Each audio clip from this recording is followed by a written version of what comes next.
Welcome to my channel Daily Bulletin News. Mrs. Choi gives Sophia and Tate a series of horrifying ultimatums, plus, Rafe's replaced once again. On today's Days of Our Lives, we pick up from yesterday, with Amy and Sophia arriving at Tate's. He tries being polite, but Amy just railroads over him and Sophia, saying he should be apologizing for sneaking around with Sophia and getting her pregnant. He promises they were careful, but that's not flying with Amy. They never should have had sex and she had big plans for the future. Tate points out that's why she needs an abortion, and Amy tells him it'll happen over her dead body. Sophia begs her mom to not have this discussion, then lays out to Tate that she and her religion forbid abortion. She's furious that this pregnancy happened, but since it did, Sophia is having the baby and they are both raising it together. My grandchild will not be born out of wedlock. That last part horrifies the parents to be even more.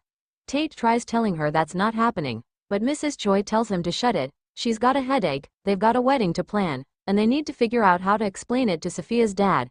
She drags her panicked daughter out, leaving Tate to throw himself on the couch wondering how he'll ever tell Holly.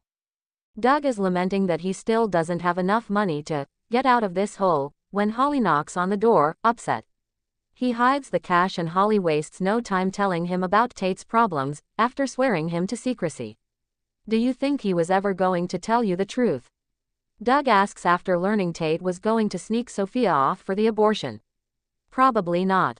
But now that she knows, Tate figured they can still just put it all behind them, but Holly admits she doesn't feel the same. They finally told each other they loved each other, and he already got a girl pregnant.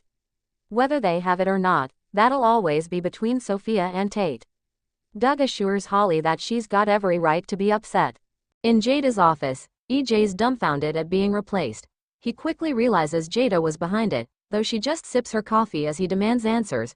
Paulina informs him that it doesn't matter, because it's her decision, then lays out every reason it's time for him to go. EJ Demera, you are fired. He wants to know who's replacing him, but Paulina says he'll learn when she has the press conference announcing it.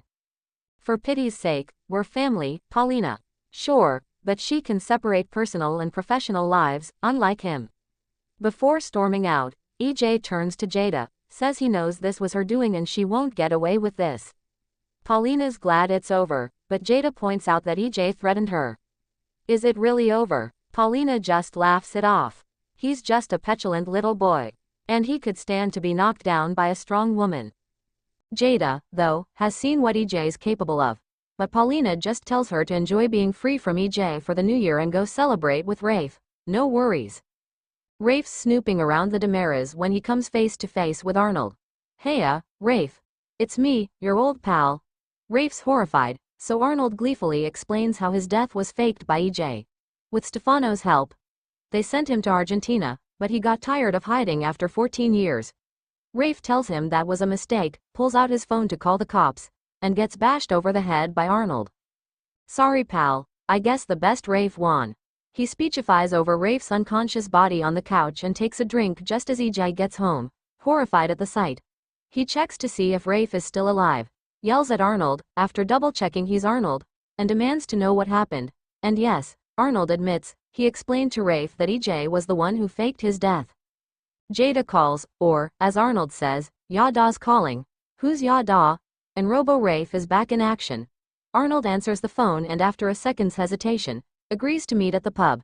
EJ demands to know what he's doing. Well, I found that the ladies like it when you give them little pet names. He just wanted to see if he could pull it off, and now that he has, EJ informs Arnold they've got a mess to clean up. Ava and Brady meet at the pub where she shows him the latest text. He notes that it came in on Christmas, and he was with Kristen for a bit to see Rachel. Kristen swore she wasn't behind it, and she seemed sincere. Also, it's too simple a plan. She tells him, though, that Steve found that the texts were coming from the Demera estate. But that's not why she called him there. It's about Tate. She tells Brady about running into Mrs. Choi and how fast things spiraled, especially once Sophia's mom learned her daughter was pregnant. And the baby it's Tate's, clearly, Ava tells him. She knows it's not her problem, but she's so sorry. Brady's horrified. This is going to change everything for the both of them. He cautiously tries to find out what Sophia's plans are, but Ava isn't sure. So Brady sighs and heads home, thanking her for being a great friend and telling him. Good luck, she tells him with a grimace. In the show's final moments, Holly thanks Doug again, but he insists that she not be alone. No one else is around, so it'll just be the two of them there watching the ball drop. Holly thinks, then agrees to stay with a smile. Brady arrives home, sees how upset his son is and asks if Tate's okay. Ava told him what happened. He sits down, pats Tate's knee and says he wants to hear the details from him, though. EJ drags Rafe's body into the secret passage, hoping Arnold won't screw things up more. The fake in question gets to the pub, sits down with Jada and tells her she looks great. So what's the big news?